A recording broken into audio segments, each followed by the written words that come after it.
It started in 2014. I got a phone call. I was up in Canada. So if you're wondering about the accent, anybody? Yeah, it's a Canadian accent, so get used to it. 2014, got a phone call. It was February. It's a customer I had done business with when I was working for Kitco Metals. And Which I want to get back into that at some point. yeah, and he's like, we're opening a depository in the Cayman Islands, and would you be interested in running this depository? And my initial answer is like, I don't want to run a vault. I was a marketing guy, sales and marketing guy, product development, brand positioning, that's where I started. Pretty random question from a customer. I'm opening a depository in the Cayman Islands.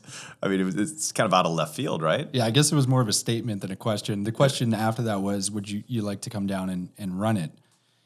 And anyways, long story short, by the end of the conversation, they're like, look, we'll pay for you to come down here. It's 1 week in the Cayman Islands. Again, it's February in Canada, so it's miserable.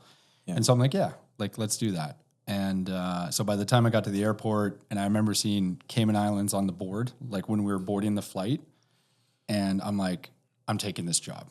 Like, all these people look really happy going there, and here I am, this 35-year-old guy going down to the Cayman Islands. So anyways, I ended up down there. It was a great week. They showed me around the island. Super special place, really unique, beautiful beaches and clear water and everything, the total opposite of where I grew up. It's gorgeous. Yeah, I've been there. It's magnificent. Yeah.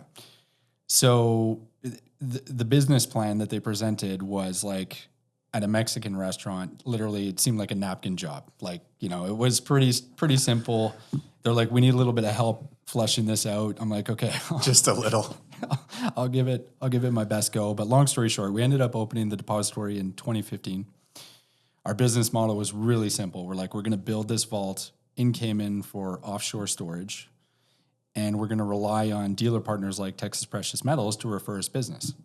So their clients are going to want offshore storage, and we'll attract those clients as storage customers of SWP. And before too long, it turned into what it is today, which is a depository and also a place where you can buy and sell metal. And we've expanded the model to offer 11 other locations throughout the world for our clients.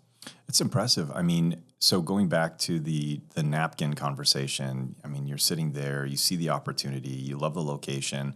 You're in the industry long enough to know that there is demand for offshore storage. People want some asset diversification, geographic diversification.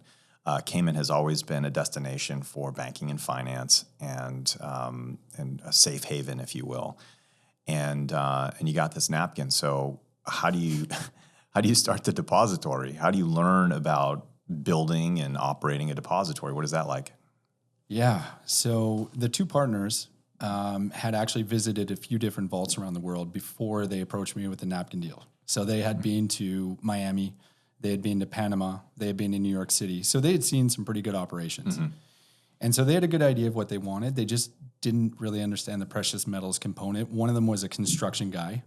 So he built hotels and luxury homes. And the other guy was a security guy. So he ran a large security company in the Cayman Islands. So they had a great background for a vault, and hence why they were interested in this business. But they didn't understand how the precious metals component, worked. And when I was with Kitco, we did do storage up in Montreal. That was we were actually, before Toronto was a thing, Montreal was a thing. Yeah. I'm happy to get that plug in because that's home for me. So Montreal was a thing. We had a storage program that was pretty successful. We also offered Hong Kong when Hong Kong was a place you would put gold and silver.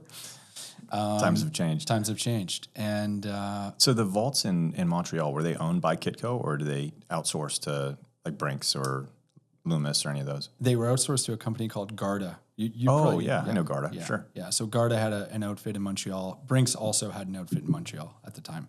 They were also working with Kitco.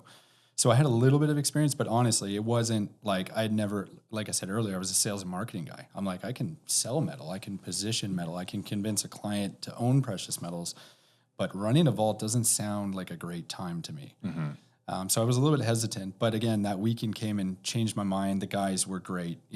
I knew I was working with good people, and that to me was ultimately what attracted me to SWP and why I jumped in.